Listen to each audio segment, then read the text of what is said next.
This video is brought to you by Squarespace. From websites and online stores to marketing tools and analytics, Squarespace is the all-in-one platform to build a beautiful online presence and run your business. You know, aside from working on cool paintings, I get to work with cool people like Cameron, and he shared with me that he's pretty passionate about art and built up quite a collection over the years. But he is concerned because at home he is running out of wall space to display this collection, and he wants everyone to see it. Well, I told him, Cameron, don't you know? You're never running out of space with Squarespace. By answering a few simple questions, Squarespace will jumpstart your website building process. Even for somebody who's not a developer like Cameron, this is as simple as it gets. He can select from thousands upon thousands of pre-made templates available with the click of a button. And each and every one of these websites is mobile-friendly, modern, and works everywhere. So there's no compatibility issues or any real work that you have to do other than fill it with content. And if you're worried about getting bogged down with technical questions, Squarespace has a whole universe of support for you. They have forums where everyday people just like you are asking and answering questions. And if that doesn't satisfy you, you can always reach out to Squarespace directly and start a live chat with a real live human being. So head over to squarespace.com for a free trial, and when you're ready to launch, go to squarespace.com/Baumgartner to save 10% off your first purchase of a website or domain. Now, last time we spent all of our attention and focus on structural work, stabilizing the paint layer, bonding it back down to the canvas, dealing with the tears in the canvas, and of course lining it. All so that we can get to this point where we can start to clean the painting in anticipation of putting it back together. The first step in the cleaning process is the removal of the surface grime, and that is dust, dirt, debris, particulates, soot, anything that can stick to the surface of the painting. And I'm using a neutral organic soap that I mix in the studio. This is designed to break down the grime without attacking the varnish layer. If I wanted to leave the old varnish, I could stop at this point and the painting would largely be cleaned. But if I do want to remove the varnish layer and there is a heavy layer of grime, I first need to remove that grime so that I can access that layer of varnish. If I don't remove that grime, the solvents or the gels that I would use to remove that varnish won't actually reach the varnish and would be wholly ineffective. Now, simply removing this surface grime yields an appreciable benefit to this painting, and sometimes that's enough. Sometimes clients will say we don't want the old varnish removed, and that's up to them. I happen to believe that removing the old varnish will let us see the painting as the artist saw it when they deemed it complete, and so we owe it to the artist and ourselves to provide the best possible viewing experience. So, with all of that surface grime now removed, I can begin thinking about the varnish layer. I have made several tests and determined a formulation of solvents that will safely remove this layer of varnish without attacking or running risk of doing damage to the original paint layer. There is no universal solvent mixture, and each painting is uniquely formulated, and so we have to tailor our approach to that painting. By dipping a little swab into that solvent and then rolling across the surface, I can start to lift off all of that old varnish. And you can see the shininess has disappeared, the swab is dirty, and the painting is now free of old varnish, free of old grime, and for all intents and purposes, clean. Now, there are a lot of areas to clean on this painting, and I will test all of these little areas, different areas of paint, different areas of texture, to make sure that the solvent mixture is still the right one. Some types of paint, some pigments, may respond differently to this solvent mixture, and it may be too aggressive, or maybe it's not powerful enough, and I will have to modulate or change this solvent mixture according to different areas on the painting. And that's one of the reasons why I like to clean in organic shapes. You'll notice that I'm really just cleaning the face here and not going in a grid pattern to clean across the face and into the background. And that's because the color on the face has a lot more white mixed in, which generally, not always, but generally is more stable and can handle a different solvent mixture than something like a glazed in background or black surrounding this figure. So by limiting what I'm cleaning to an organic shape of like colors, I can eliminate the risk that the solvent isn't the right mixture for any particular spot on this painting. Once the cleaning process is complete, I can start thinking about filling in all of these losses, which will enable me to put the painting back together. Generally, I use a white fill-in medium, and that's fine for almost all paintings, but for this painting, because it is so black and so dark, I'm using a tinted fill-in medium. And this is going to help two ways. One, it's going to better match the original fill-in that was used on this painting. You can see it's kind of a dark iron oxide purple black. And also, it's going to enable me to do my retouching better. The retouching paints that I use are not completely opaque. They're somewhat transparent. And so if I used a white fill-in medium, and then I wanted to retouch with a dark black purple, I would have to make multiple passes to get that opacity that I want. But by using a darkened fill-in medium, I can just go over it one time. I'm not going to have to make multiple passes. So it's much faster for me, it's much more economical for my client, and it's going to yield better results because I can glaze over this dark purple fill-in medium and it will look more natural. If I use the white, I'd have to keep building up paint, and it would start to look flat. So this is one of the tricks that I learned many, many years ago from my father, and it has paid off dividends when I've needed it. And this is one of those cases. Now, unfortunately, I have to remove all of the excess fill-in medium. Remember, this painting had a ton of loss, and wherever there was loss, I had to put fill-in. And so instead of going with little cotton swabs, inch by inch, I'm going to start off with a shop towel that's been dampened. I'm going to flatten it, and I'm just going to start going over the surface. This painting is smooth. There's very, very little impasto, so I don't have to worry about matching texture or building up texture. I really just need to get the excess off of the paint layer because I don't want any of this fill-in on top of the original paint. I just want it in those voids. Going over the surface with this dampened shop towel will pull up all of that excess and leave the fill-in in those voids and allow me to clean off all of this on the painting so that I can start the retouching process. Now it is dirty, and I'm wearing these gloves because initially I discovered that I had purple hands, so lesson learned. And you can see just how much material it takes. Eventually, I did use some little swabs just to get in some of those detail areas, and I did mask off the painting with some tape so that I didn't get that brand new lining canvas all purple. Before I can start retouching the painting, I have to prepare the stretcher. Because there was no support, I had a custom fabricated stretcher made for this painting.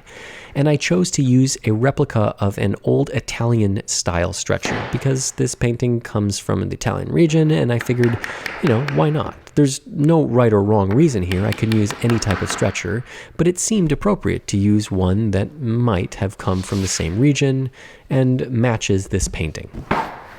Probably nobody's ever going to see it except for a few of you folks, but it's there, and if anybody does see it, maybe they'll think that it was the right decision. I thought so.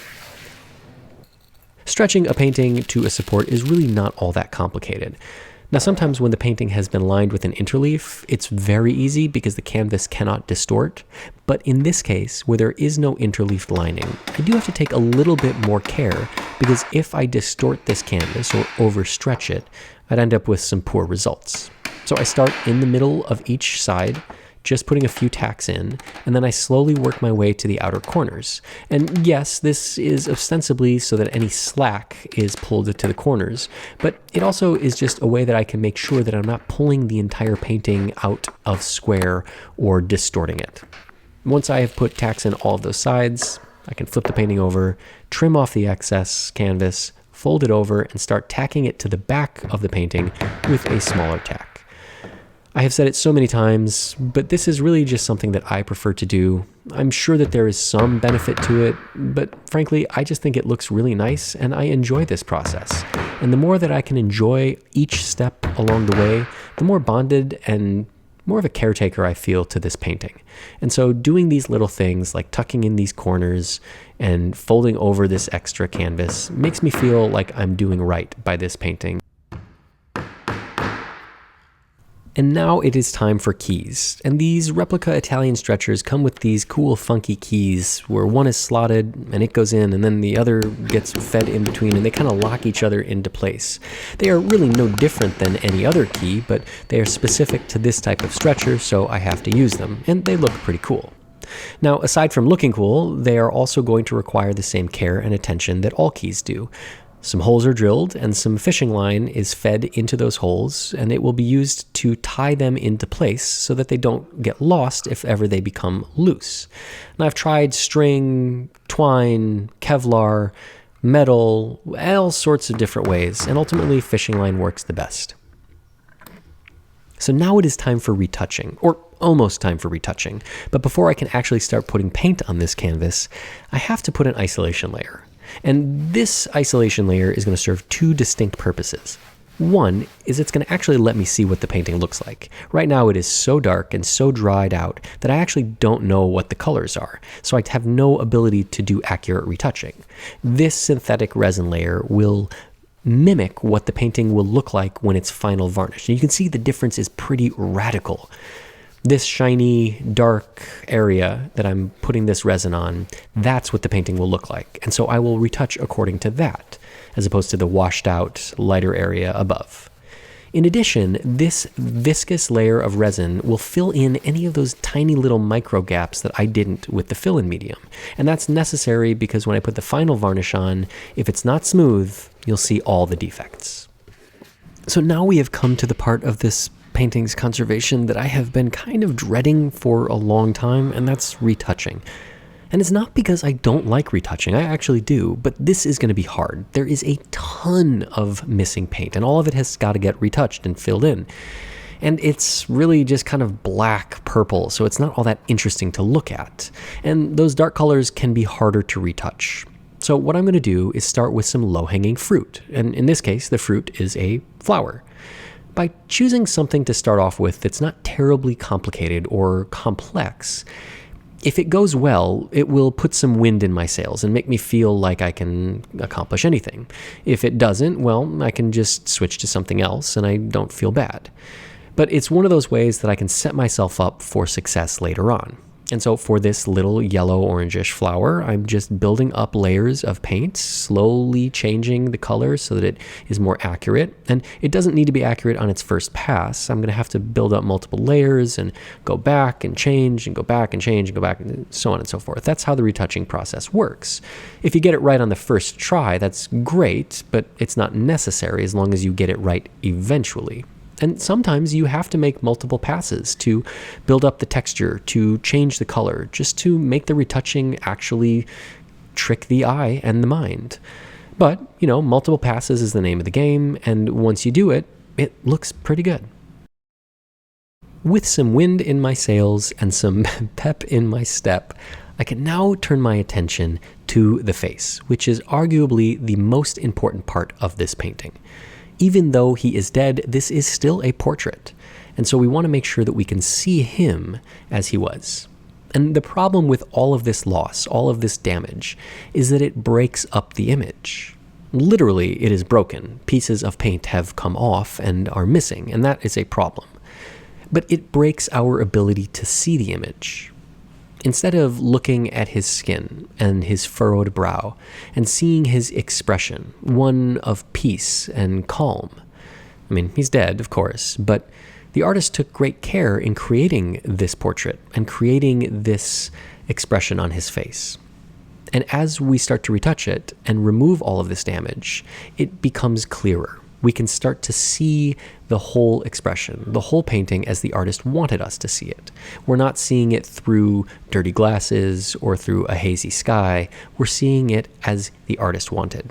And that matters. The whole point of these paintings is to see what the artist wanted us to see, right? That's why we look at paintings. We want to see the magic in the artist's brush. We want to see the scene they captured. We want to see the person's expression. Were they happy? Were they sad? Were they in anguish?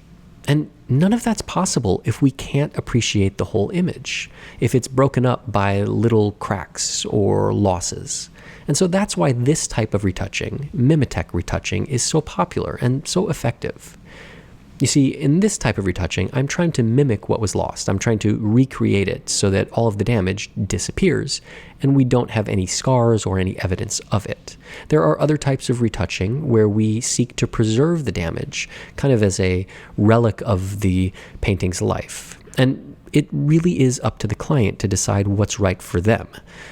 Luckily, my clients often choose this type of retouching, and it's the type that I think is most effective and successful in trying to achieve their goals. If I didn't feel that way, I would recommend something else. But ultimately, if we want to see this face, if we want to see the expression, we have to get rid of this damage. Simply toning it or tinting it isn't going to suffice.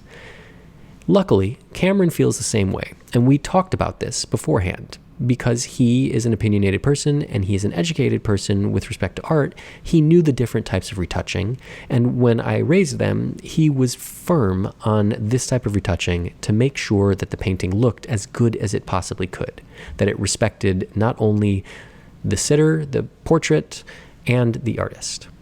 And ultimately, as I work through all of this retouching, it's a pleasure to see the paintings start to come together. The other part of this painting that requires a ton of retouching is the area of the inscription, where some parts need just a little bit to complete a letter, and in other parts, whole words are missing. Now, Cameron did a bunch of research and provided me with a bunch of options that he thought would fit. And I took those and I consulted some colleagues and some art historians to figure out what we thought would be the most appropriate use of this area. And ultimately, we were able to come up with the name of the deceased and then start to piece together, using some of these little remnants, how it would fit together. Now, retouching text is really complicated, particularly when it's not very precise. The original text was kind of wobbly and shaky and distorted, and so I have to kind of try to match that. Again, if my text is too perfect, it's going to stand out as something different than the original. If it's not perfect enough, again, it will stand out as something not original. So I have to look at the original letters, the ones that are there that we know the artist created and painted, and I have to kind of recreate letters where letters are missing in that style. And it's not really all that different from matching an artist's style of painting, but with text, it's just something that we don't do every single day, so it takes a little bit more effort and a little bit more focus and attention. And like retouching a face, it's just a matter of going over and over and over and adding a little paint, changing the shape here, adding a little bit of darker paint, lighter paint, creating some highlights, creating some quote-unquote dirt, and really just modeling this text until we get it to a point where as we step back from it, it just blends in as natural and looks like it's always been there. That's the measure of when you know you're done. But it takes a lot of work, but eventually I will get there. I mentioned that some of these letters needed full recreation and some just needed a little bit of help to complete them, and so I'm going through the entire inscription, just finishing up where the letters are gone. Unlike a signature, this is a critical part of the painting. I would consider this kind of maybe an eyeball on a portrait. Without this, the painting falls apart. Whereas I won't retouch a signature, I'm happy, and I think it's important to retouch inscriptions that are on the painting. It completes the painting, it gives us historical context, and it makes it look right. And now, after several weeks of working on this painting, the retouching is complete and I can turn my attention to varnishing. For this painting, I'm going to be using a slightly glossier varnish than I normally would, and that's because the painting is really, really dark, and dark colors benefit from a slightly glossier varnish, as opposed to a matte or satin varnish, which can generally leave them washed out. Now, the downside is that the painting is shinier, so it may be a little bit harder to display or light without glare. But Cameron's a smart fella, he knows his art, and he knows how to display and light it, and I'm not really all that concerned. He will do fine.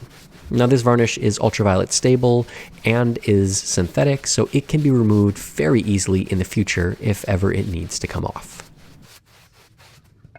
Now, Cameron stopped by the studio not too long ago with a surprise, a frame that he had procured online for this painting. He had always wanted to frame it, but it's an odd size, and so it took a little while to find one. But find one he did. Now, the only problem with this frame is that it is really, really old, really, really nice, and really not perfect for this painting. You see, the sight size, what you see, is a little bit different than the painting size. And so on the top and the bottom, there is a roughly 1/4 inch gap. The painting is held into place on the sides, which is fine, but we have to compensate for that gap on the top and the bottom. Otherwise, when it goes up on the wall, well, you'll see that gap, and the light and the wall will shine through, and it will look kind of ridiculous. Luckily, this is not my first rodeo, and I know exactly how to deal with this. I have a couple of wood strips that are about 3/8 inch wide, and I have drilled some pilot holes in them so not to split them, and I'm just going to nail them to the stretcher. And what these will do is compensate for that little gap without really changing the painting or the frame. I didn't want to cut down this frame. I didn't want to make a liner to make it smaller. And this was the easiest and simplest approach, and one that I ran by Cameron, and he felt completely okay with. And so after securing those strips to the top and bottom, I will affix the frame and the painting together with some screws and the brackets. And then my work here is all done. And the last thing that I need to do is get the painting back to Cameron so that he can see what it looks like. And boy, am I excited for that. All right, Cameron, I mean, I still, even though the painting is done and it came out wonderful, I am still shocked that you took this piece on. Bit of a savior complex. I still think it's a really cool image, and I'm really excited to see it get put back together. Well, when I saw it, I knew what it needed. I knew I could see what was wrong with it, but I've done this enough that I could see a path forward.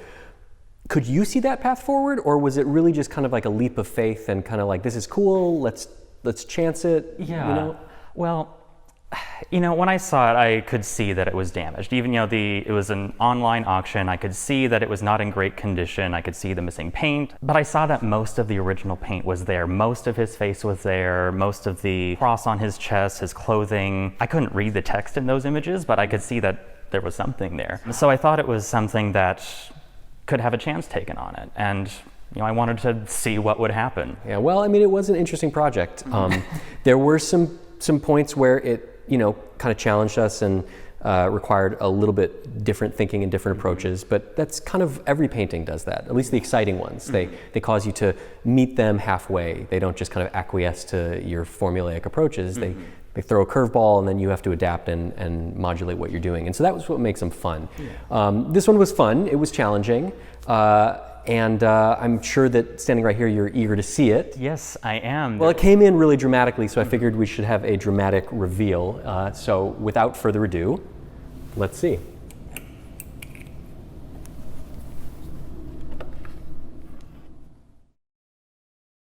Oh, wow. See that put together so beautifully.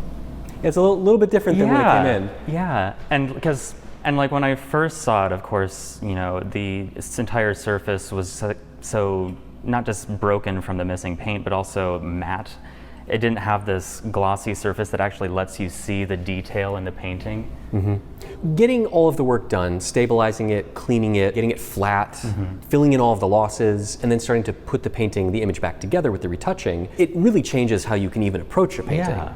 And obviously the painting looks radically different, not only because of the work we did, but also it is framed now. And you brought this frame in to us. Yes, I did. Tell me a little bit about it. So this frame is, at least in the style, of a 17th century Spanish frame. And you can always tell this by these kinds of floral designs that you see primarily in the corners, divided by a blank space, sometimes punctuated in the middle with these. I think it's visually quite striking with this painting. Yeah, it is amazing how simply putting a frame on a painting does wonders in really completing it. It kind of sets the tone for how you view a painting, how you approach it. And of course, obviously it completes the image. It brings the painting inside of a border and allows you to understand it as a piece of artwork, kind of not floating out on a white wall.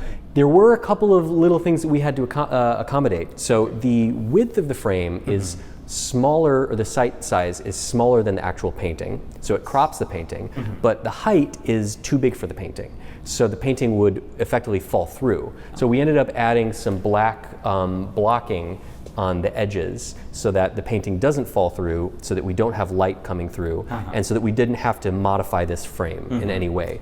We could have added a liner, which would have shrunk the overall dimensions, but then we would have lost more on these sides and started to infringe upon the text. Oh yeah. So seeing it now, Cameron, yes, the risk that you took online, kind of buying it off of an image, the shock of getting it into your home and seeing how damaged it was, the savior complex, all of the time it's spent working, choosing the frame. How do you feel about the project as a whole?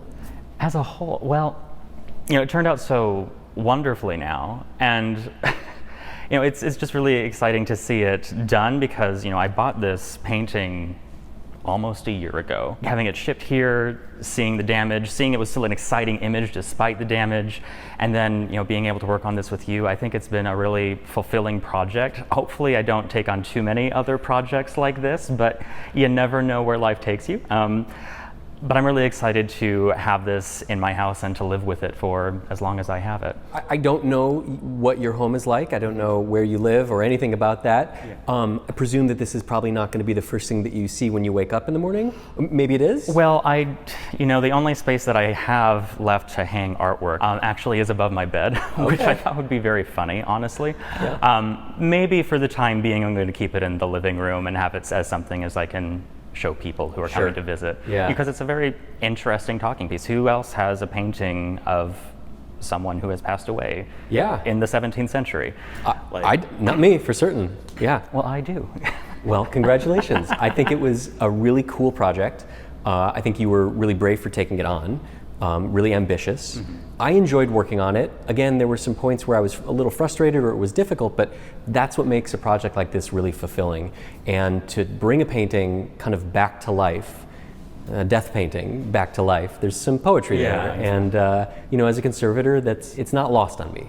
So I thank you for your trust. Thank you for the opportunity to work on this project. And you'll have to send me a photograph of it in your home because I'm dying to see how you contextualize it with the rest of your collection and put it together and make it talk and fit in.